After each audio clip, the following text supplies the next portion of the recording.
त्रिदलं त्रिगुणाकारं त्रिनेत्रं च त्रियायुधं त्रिजन्म पापसंहारम् एकबिल्वं शिवार्पणम् त्रिशाखैः बिल्वपत्रैश्च अच्छिद्रैः कोमलैः शुभैः तव पूजां करिष्यामि एकबिल्वं शिवार्पणम् कोटिकन्या महादानं तिलपर्वतकोटयः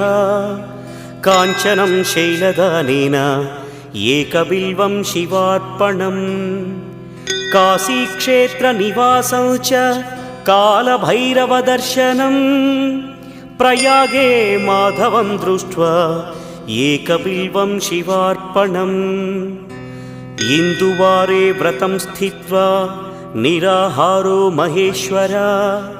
नक्तं हौष्यामि देवेश